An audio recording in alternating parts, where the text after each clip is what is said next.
Welcome to the Global Pulse, a short video series where our experts break down a trending topic in international business and why it matters to you. Last week, I was able to get an appointment for the vaccine, the COVID-19 vaccine in Maryland, even though I'm well below the age of 65, I have no underlying conditions, and I don't work in healthcare. Now, I was eligible because I'm in higher education, and in Prince George's County, by working there, I am eligible for the vaccine. But the question did strike me, is this fair? Is it right? Is it ethical? There have been a lot of ethical questions that have been raised about the distribution of the vaccine and access to the vaccine. We can talk about, and this has come up both globally and nationally. I'm going to focus on some of the national issues.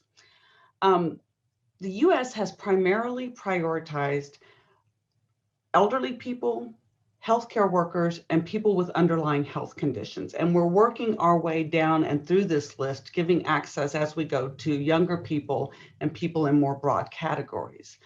But we've seen some questions raised. For instance, what about frontline workers, not in healthcare, the people that have been working throughout the pandemic, almost forced to work in order for us to have groceries, in order for there to be food on the shelf, in order for us to be able to take the bus or the plane or the train when we needed to travel for some maybe very important reasons or travel just to get to work.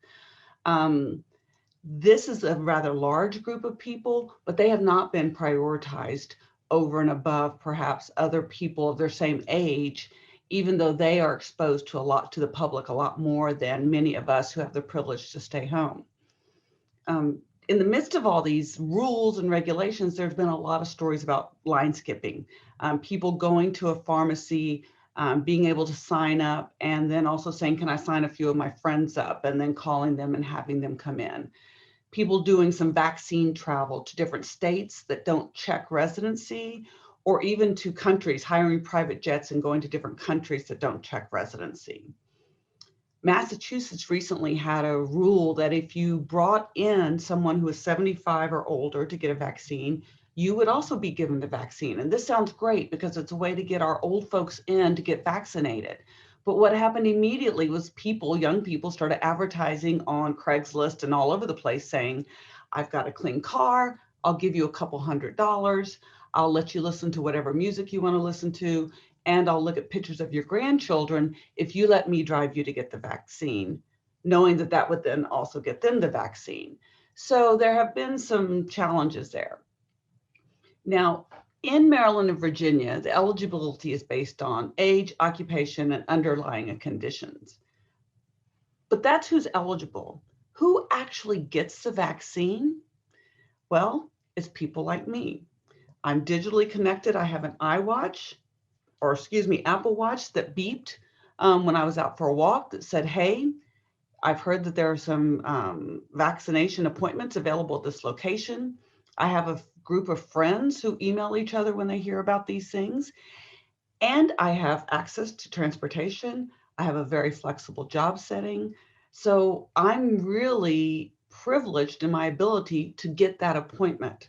Whereas other folks who might be equally eligible may not actually have any of those things to allow them to get the appointment. And those people often, what we're learning and what we see is that it can be people of color. And so while the eligibility rules may seem fair, they may seem equitable, they might seem ethical, access and the ability to get the appointment to get the vaccine is possibly none of those things. Now, am I going to keep my vaccine appointment? I am.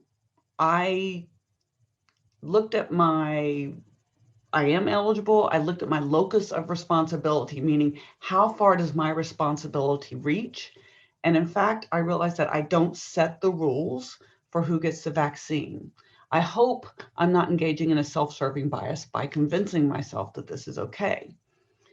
But what I also hope is that next time, and there will be a next time, we as a nation can devise a system that's more equitable, not just in theory in terms of the rules that we set, but in actual practice of access to the vaccine, so that the vaccine can be distributed according to the guidelines we set consistently, fairly and with a lot less distinction between people who have access to all these digital assets and people who don't, people who have flexible jobs versus people who don't, people who have transportation versus people who don't, so that we can roll out the next vaccine more fairly, more equitably, and more justly.